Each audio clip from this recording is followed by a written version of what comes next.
there, friends. We're right here where it all started, on the banks of the mighty Ohio River, Owensboro, Kentucky. This is where I come from, folks. I was actually born in a little house just about 2 blocks from here. We'll show you that in a bit. This is it. This is my hometown. This is where my family still stays. And this is the riverfront area. A lot different than it was when I was a kid. A lot more developed. Got some nice restaurants, things. Put this nice little park area in. Pretty cool, huh? It's a good place to be from. Yeah, this is the place that made me who I am today. That and my mom and dad, 2 of the best people I ever met. I really wish you could meet them on this tour, but they're pretty private, so you probably won't ever get to meet them. They know I love them, and they're my favorite people. And my hometown. We got this neat little waterfall here. That's the river.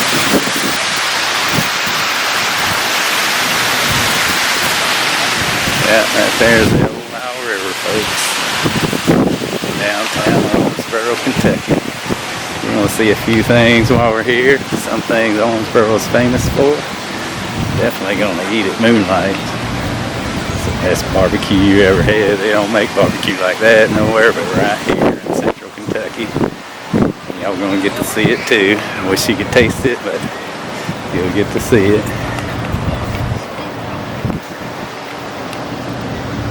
There's the bridge in the background.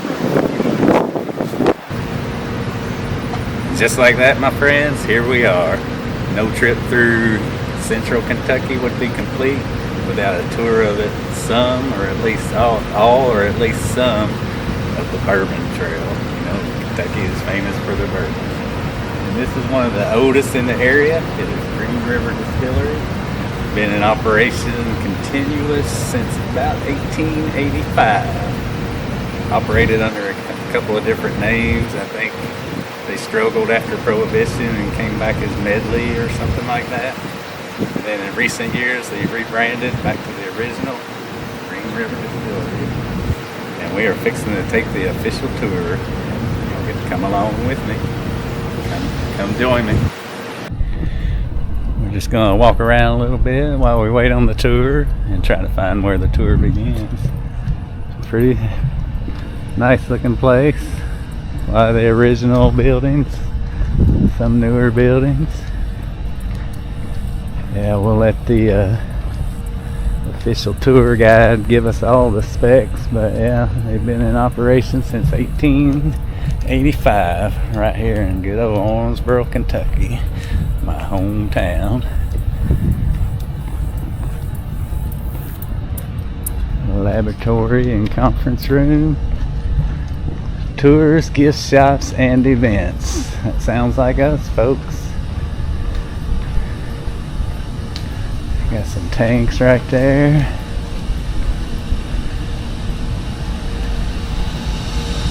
You know, I've never even tried any Green River bourbons, but maybe we will before we leave.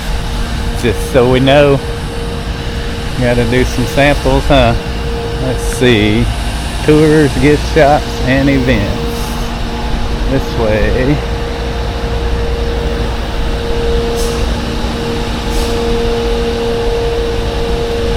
I don't really know a lot about the bourbon making process, but it looks like where some of the grains come in. Storage silos. Not sure what the old chimney looking thing is. Pretty cool though. It's a beautiful place to walk around. Just have a little stroll. I think this tour is booked out, so there'll probably be some people here. Let's see where we go. I'm going to turn the camera off for a minute and we'll turn it back on after we check out the situation. See you on the inside. So we got about 30 minutes before the tour begins, and this is a little, just like a mini museum, history room type deal. Kind of gives you a rundown on the Green River. The whiskey without a headache. Green River, Owensboro, Kentucky. Ain't that cool? Yeah, I grew up here. Actually, I've spent most of my life in Georgia, but I was here until I was 19-ish. And been coming back. All my family's still here in Owensboro, so I come back several times a year. But this is my first bourbon tour, believe it or not. So y'all get to come along with me and enjoy it for the first time.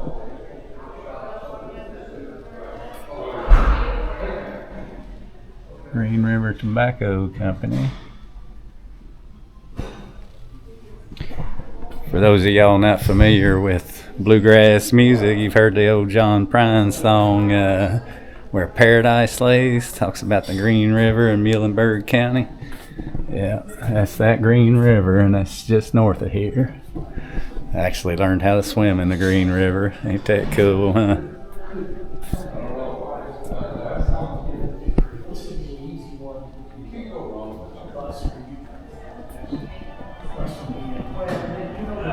Yeah. And they said back here is restrooms.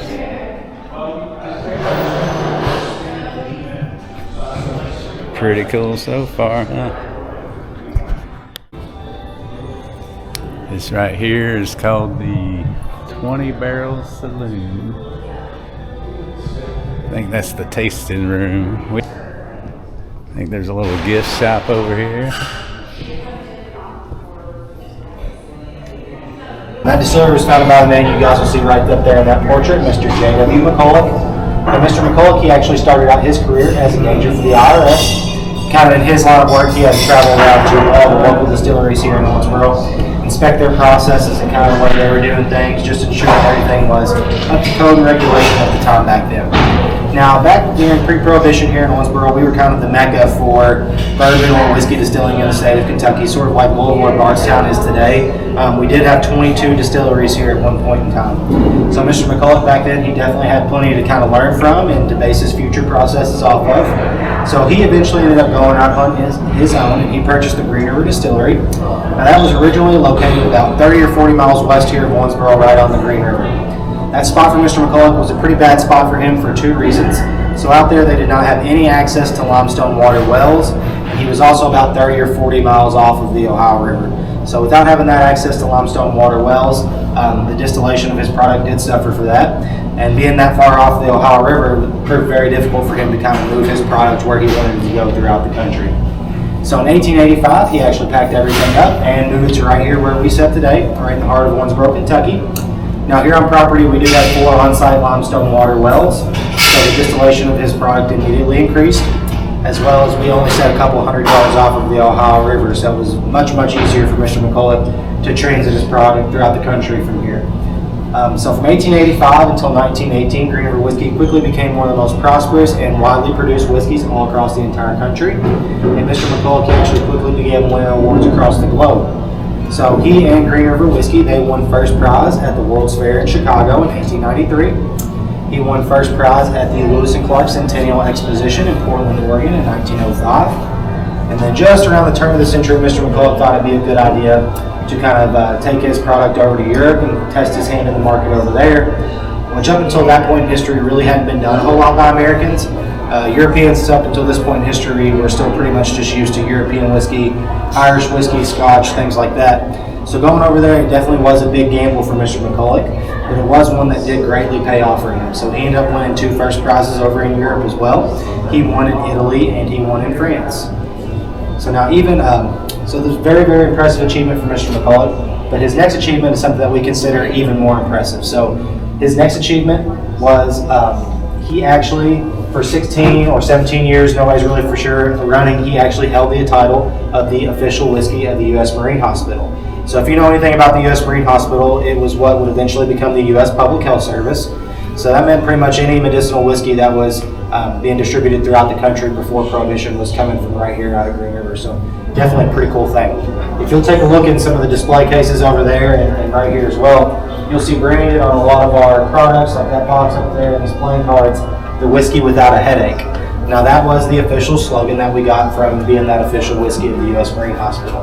They said our whiskey was of such high quality and purity that even if you drank a bunch of it, the next morning you would not wake up with a headache. So pretty cool. But unfortunately, after Prohibition was repealed, you could no longer make medicinal claims in your alcohol. So we had to change that slogan to what it is today, which is the whiskey without regrets. I like whiskey without a headache just a little bit better personally, but whiskey without regrets isn't too awful bad either.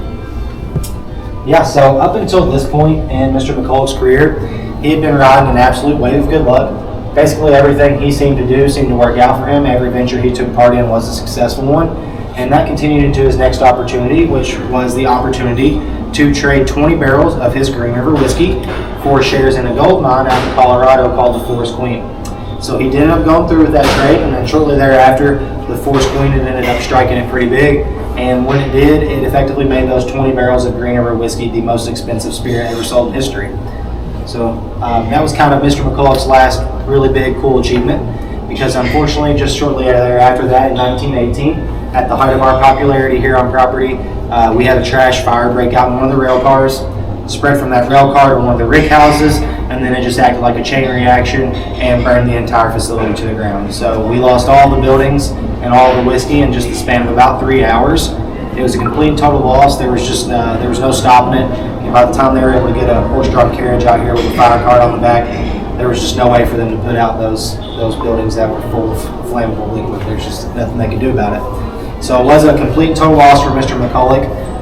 With roughly the value was about $3 to $4 million back then, which in today's money would be right around that $70 million range.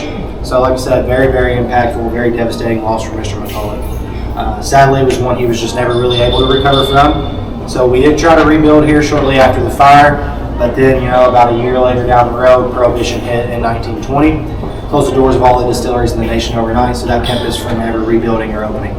Now, unfortunately, Mr. McCulloch did die during Prohibition, so he passed away in 1927. He never lived to see repeal, to see, all this build back up to its former legacy. Fortunately for you guys, everything we're going to kind of look at while we're out today was built back just after Prohibition repealed. So we reopened here in 1936 under a new name and new ownership.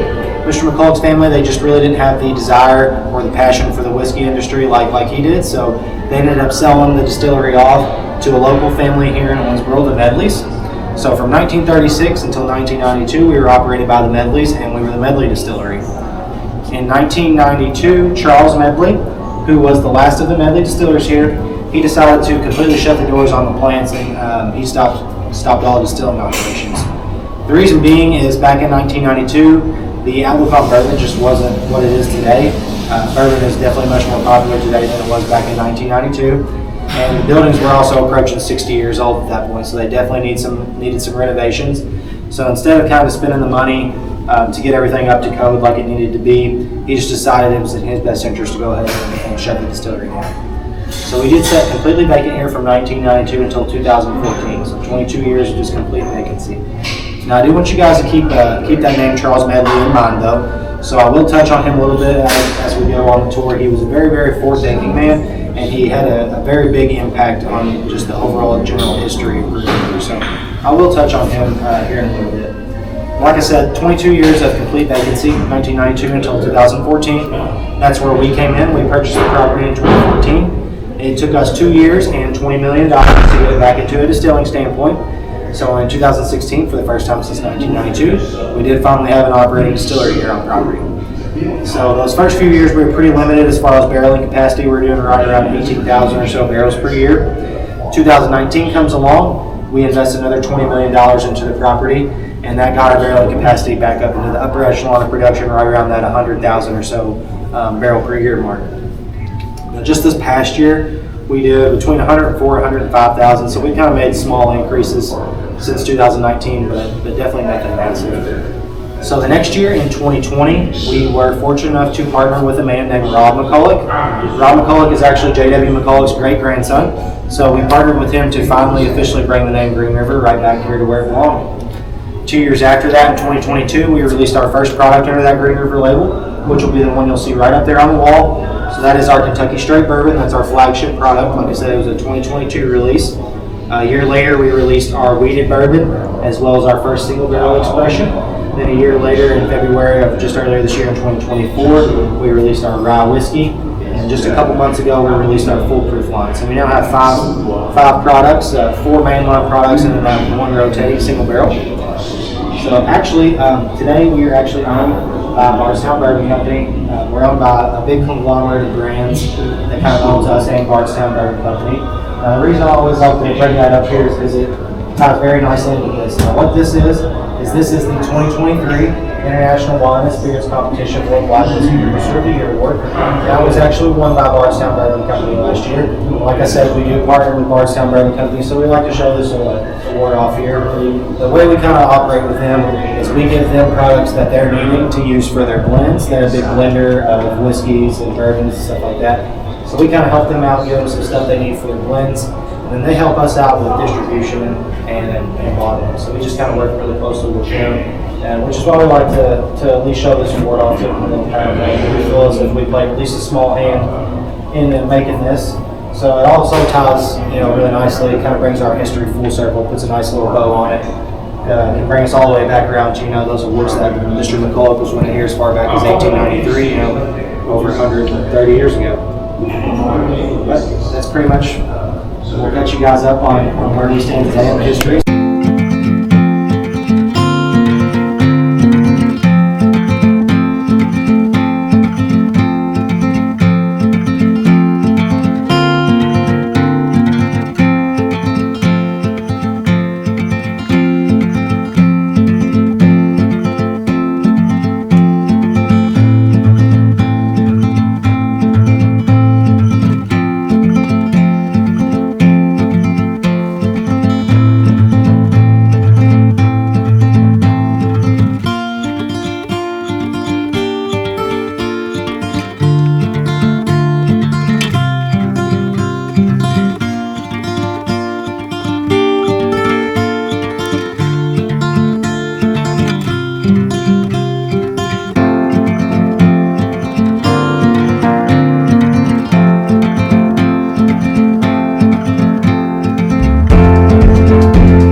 and then 3 more, 7 going up about 20 miles up the river towards Louisville.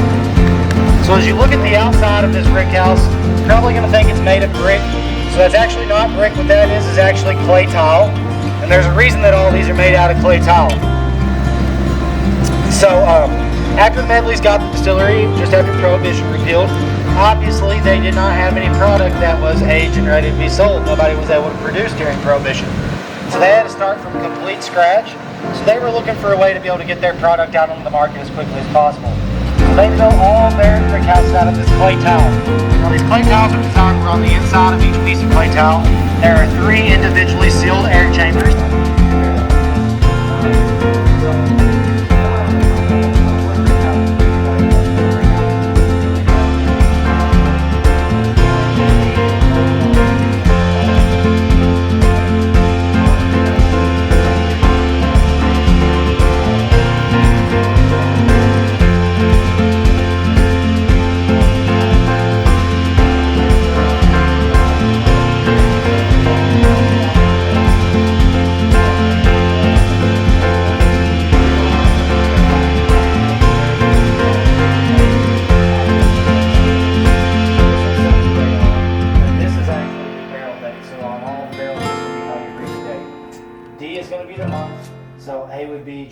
January, B, February, C, March, D is going to be April.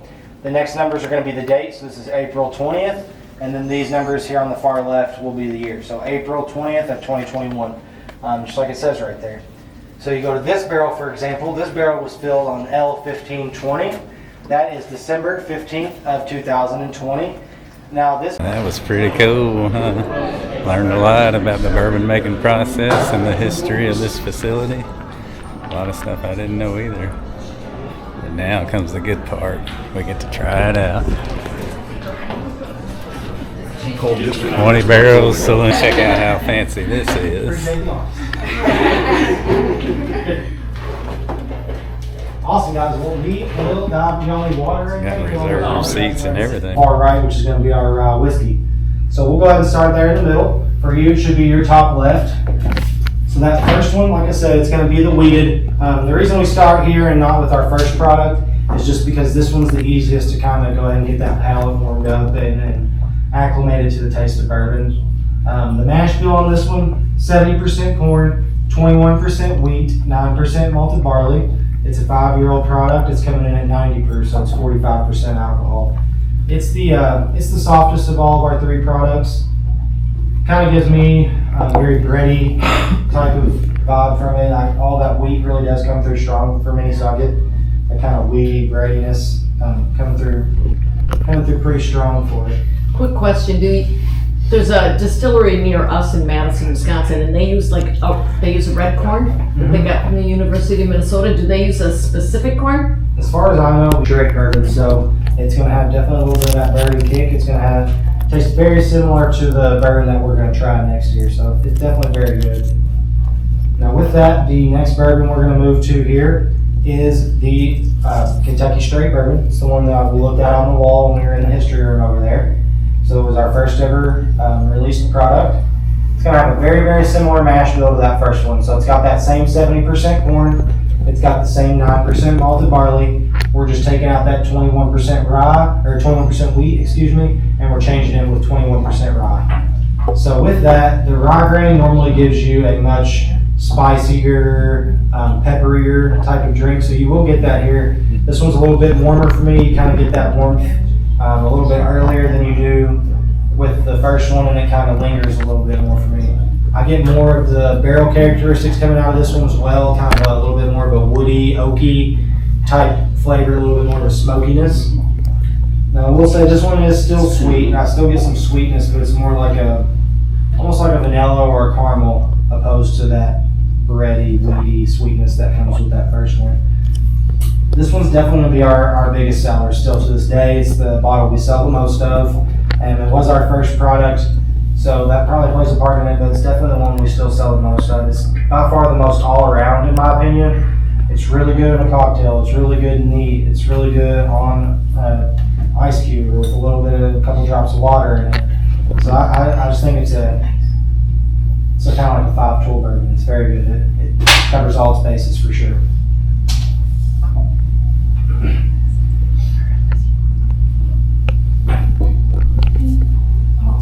Now the next one that we're going to move to, the one that's on your all's far right, is going to be the one that's kind of the odd part of the bunch. So it is our rye whiskey. It's the only one of our products that's not going to be a bourbon, and the reason it's not a bourbon is because of the mash bill.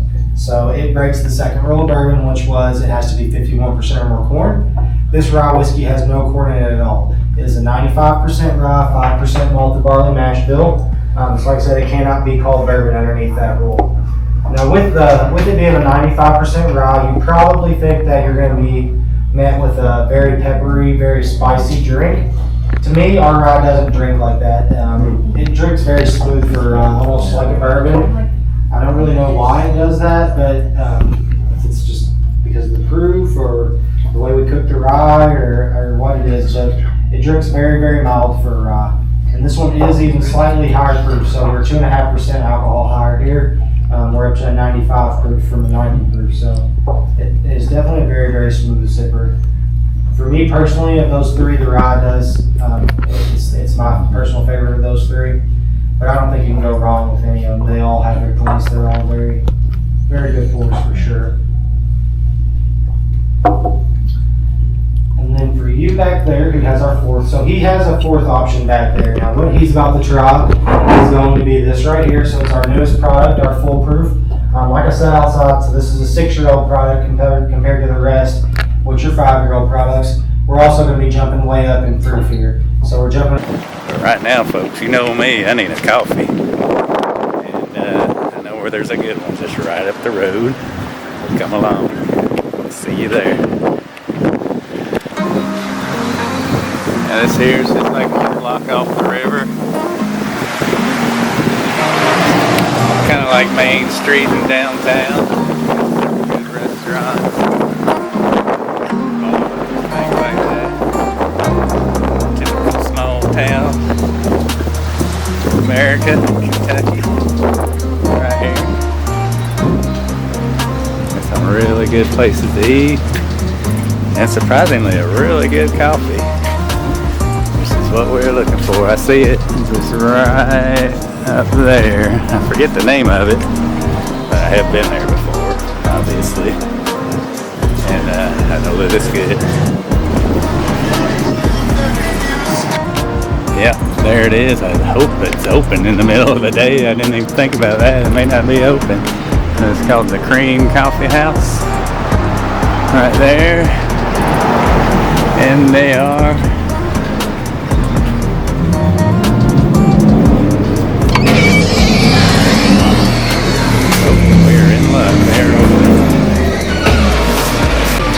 cheers, my friends. Here we are at the Cream and Coffee Shop on 2nd Street in Owensboro, Kentucky, my hometown. A place I will always love and always come back to, and where all my family still is. Just love this place. This is the best place in Owensboro to get a good cup of coffee. My first cup of coffee of the day, so you know what's going on there.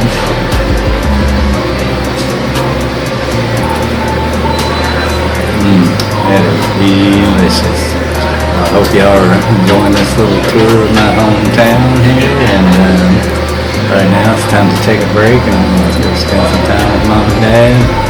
And we got a good thing still on the itinerary for y'all to see. So make sure to like and subscribe and come on for the journey.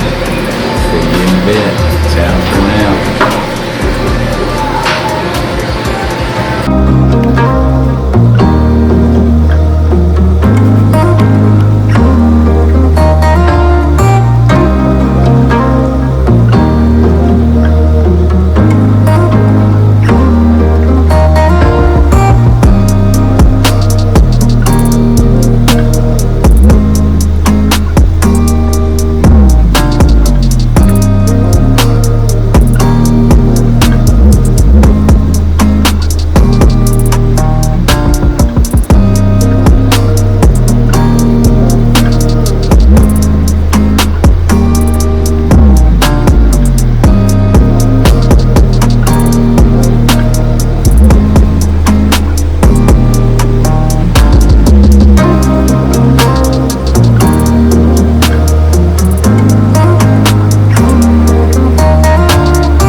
Folks at home, are y'all in for a treat right now?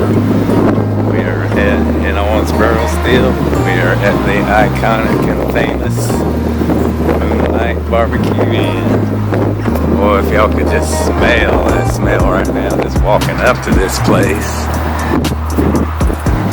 It is amazing. I've been coming here my whole life. This is the best barbecue in the world, hands down.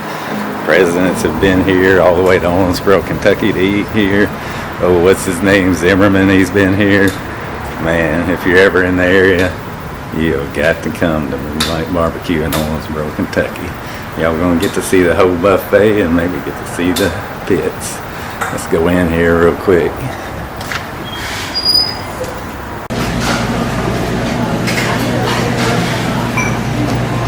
Folks at home, if y'all have never had Kentucky barbecue, you are in for a treat. And trust me, it is nothing like any barbecue you've ever had anywhere else in the world. And this is the buffet. Check this out. Get a picture quick. I'm going through. I'll try to hurry. I know I'm hungry too. No, I won't be anything left. Look at that mac and cheese right there, folks. We ain't never had nothing like that. And then we get to the star of the show. It's the mutton. So only here in north central Kentucky, our barbecue is primarily mutton. I mean, I've come all the way from Atlanta just to eat this stuff. It is unbelievable. But then in recent years, little did I know that I finally tried the brisket after 30 years of coming here. And it is the best brisket I've ever had in my life. That's the buffet. We're going to take a look here at the salad bar. I'm usually a carnivore when I come here though, but it is a nice, beautiful, fresh salad bar. Yeah, you don't have to ask the server to bring something. Everything's good. I'm gonna have to go bring this lunch now. Can I go get it? Sure. All the desserts. Anything you could possibly want. Oh yeah. The other star of the show that you can only get here in Owensboro, Kentucky is the burgie. If you're familiar with Brunswick stew, it's very similar, but it's only made with mutton. It's the biggest difference. And it has to be cooked in a big black kettle outside over an open hickory fire. It's the only way you can make burgie. I'm gonna go grab me a plate and sit down and eat. Y'all come along. Alright guys, this is what we're starting out with. We got the sliced mutton right here, and man, this stuff is just so juicy and fall off the bone. Now here they use pits to do their cooking. It's a different way. We don't use smokers. They use pits that are about 2 foot off the ground. We got the hickory coals down below, so the meat, the juices from the meat drip on the coals, and not only does it create smoke, but it kind of steams in its own juices. Delicious. They do use a kind of a vinegar-based dip. They call it. It's not a sauce. It's a dip. And it's not real vinegar. It's kind of, I'm not sure the details. It's kind of a vinegar butter mix. And it's just delicious. Look at that right there. And on the left there is the brisket. Tender, juicy, slow cooked the same way as the mutton. Man, it's incredible. Like I say, for the last 30 years, I drive all the way from Atlanta just to eat here, and it's worth it every time.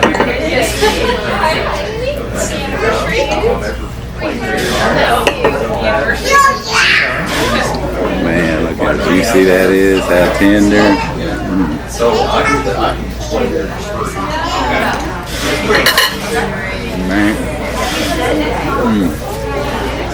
You cannot get flavor like that anywhere in the world, but right here in Owensboro, Kentucky.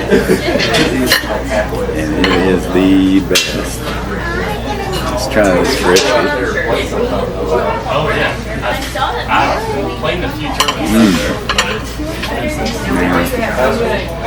They know how to do it, boys. For years, I'd eat nothing but the mutton. Every time I came here, it was just the mutton. You know, finally, just about a year ago, tried the brisket. Man, it's just as good. Now I don't know whether I'm a brisket fan or a mutton fan. I think I like them both.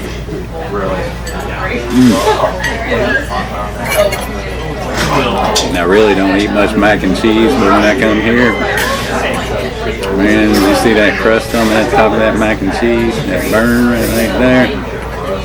That is so good.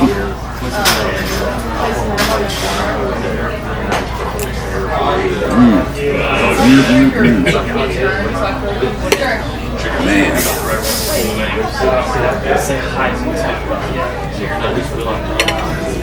Oh wow. I never come to Owensboro without stopping at Moonlight Barbecue. I think Obama's been here, and like I say, Andrew Zimmerman's done it on his show years ago. It's pretty famous. People come from all over the world. And we're done. And so that's the reason why it was fun. I just got a little bit of burger because off the scenes I ate about 2 pounds of meat already. But I wanted to show you all the burger since most of you have probably never seen it. Just got a little cup of it. Look how meaty that thing is. Delicious, man. It smells, it tastes just like the barbecue. It's, like I say, if you're familiar with Brunswick stew, it's very similar, but you cannot make this on a stove. Only on a black kettle over an open hickory fire. It's the only way to make burger. And it's gotta have the mutton. That's what makes it burger. I think Brunswick stew has several meats in it. This thing's got mutton, and it is delicious.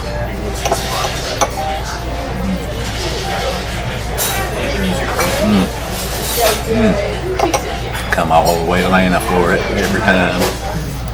Drive 400 miles for that there burger and that mutton all day long. Moonlight dip, barbecue dip. That's what they use. It's not a sauce. It is a dip. That's what they put on their mutton, and that makes it delicious.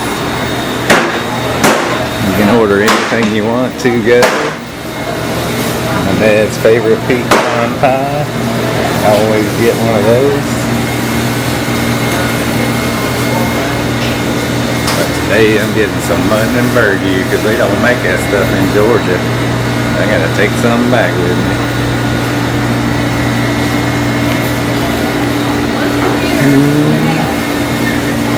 Another thing they're known here for here at Moonlight is their southern hospitality.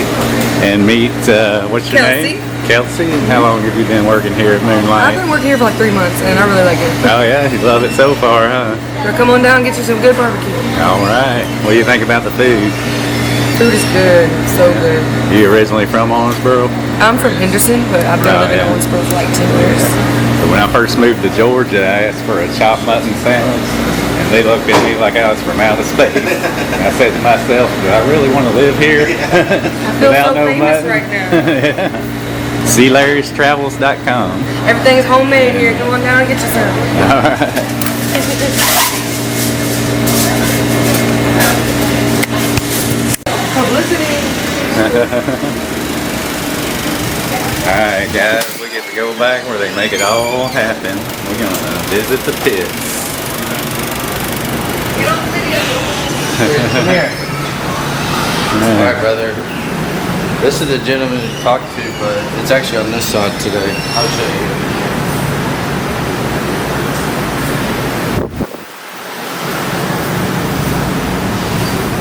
Oh yeah, would you look at that? Boys and girls, I wish you could smell that. Man, I want to climb up in there. A little Is that the dirty right chicken? now, but Oh yeah. so usually, and just because it's a Sunday, we're only open till 9 to 3 today. But usually on the weekends, this pit's just fully filled with like beef brisket, mutton, Oh, yeah. ribs, chicken.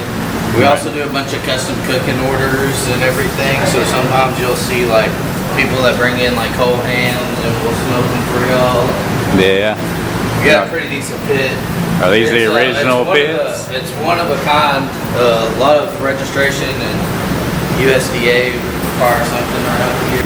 So it retains a lot of maintenance here. Oh, yeah. Keep it running, but it's both sides. We switch them up. We burn them out and everything, and it's been going on since I think 1963. Nice. We got Is that where they make the dip? Yeah, so this is where we keep our cooking dip. You grab a pitcher, you just kind of throw it on there. Then you got some chopped pork. So we make everything by, it's a little low today, as I said, but everything gets yeah. made in here, and sometimes these are just cool.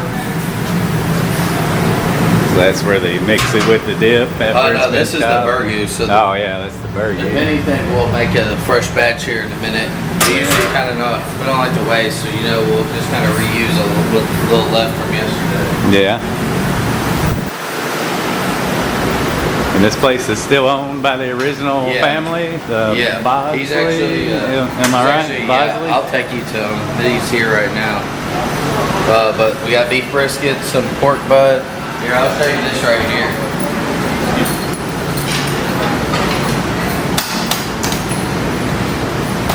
This is our sliced mutton and like our kind of our meat thing for our carry out, so we can just open the other door and take them out.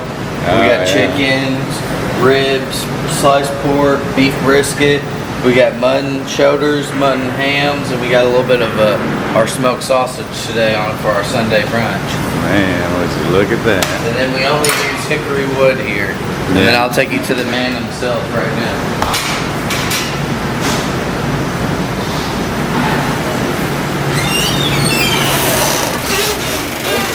Oh, he's actually enjoying breakfast. He carried away a couple minutes. Yeah, that's alright. Finish up.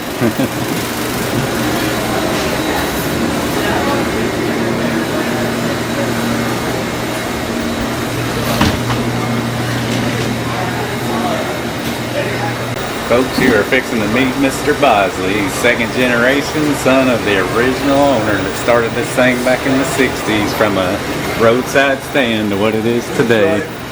Well, like he said, it's the Bosley family. We bought it in 1963. My mother and dad and 3 brothers and a sister. I'm the one that left out of that group. Now we have 2 sons, a niece, and myself. Been here constantly. There's always 2 of us on duty. Try to take care of the people. See about 325 people. Mostly buffet, but we have menu service, carry out, catering, large catering division.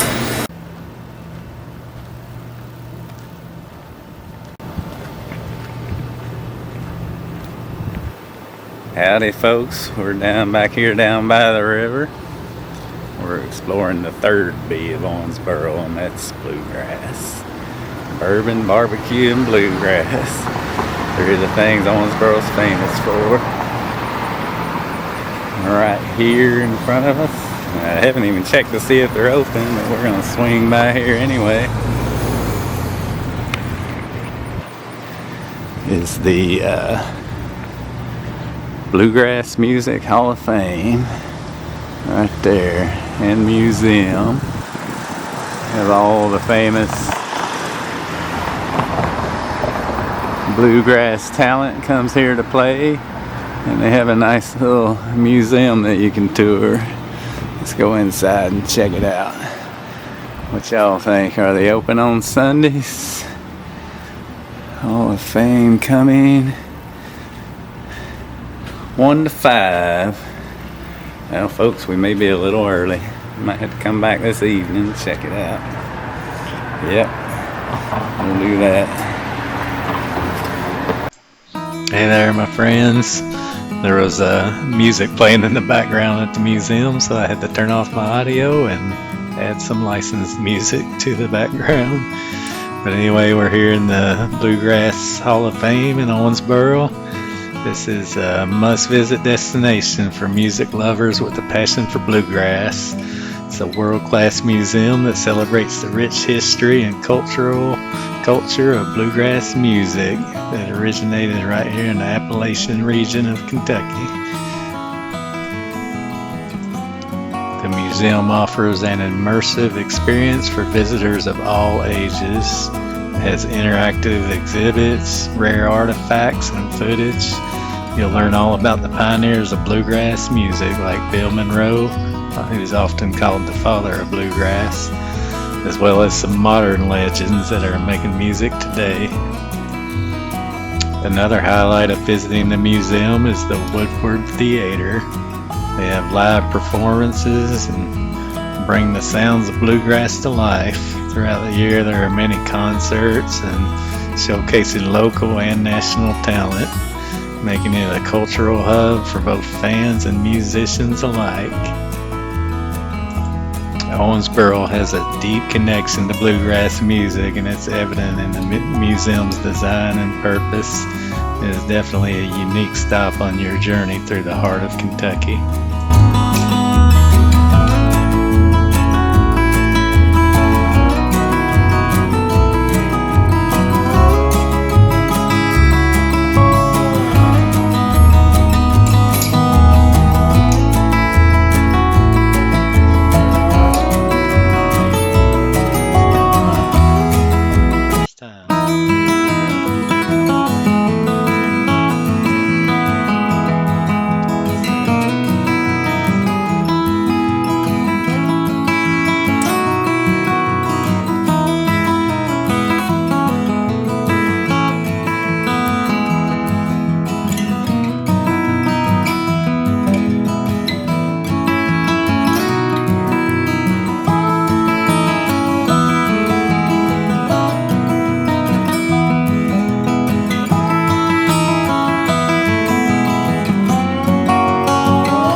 There you have it, folks at home. As the sun sets on the mighty Ohio River, so does the sunset on this episode. Thank you for watching. Thank you for joining along on this little snippet of my hometown, all about the place I come from, the place that made me who I am. Thank you again. Be sure to like and subscribe, share it with all your friends, and join this journey. Ciao for now.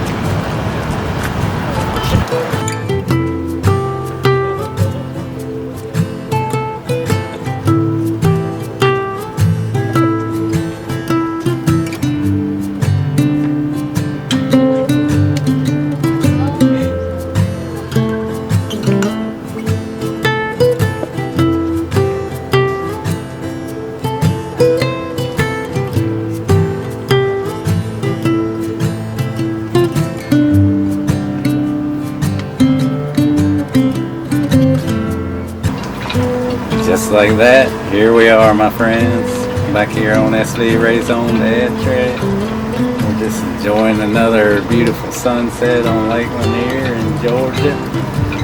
Just got back from filming Bourbon, Barbecues, and Bluegrass. Tribute to my hometown of Owensboro. Man, I really enjoyed filming that one. Got to see my mom and dad, which I see them pretty regular anyway, but it's always good to go see them. And got to make a film and introduce y'all to the great city of Owensboro, Kentucky. But yeah, I'm sure we'll be back. I go like a couple times a year, and so you'll be seeing more of it in the years to come if you're a subscriber or a regular watcher.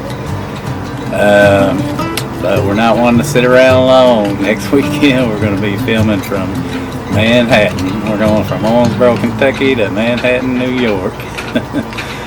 When I go to a city, that's my favorite city. I just love it up there.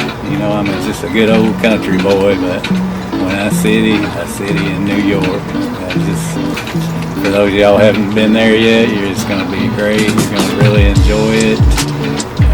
We're going to do a full food tour. We're going to get all the focus mainly on street foods and little bites here and there and things.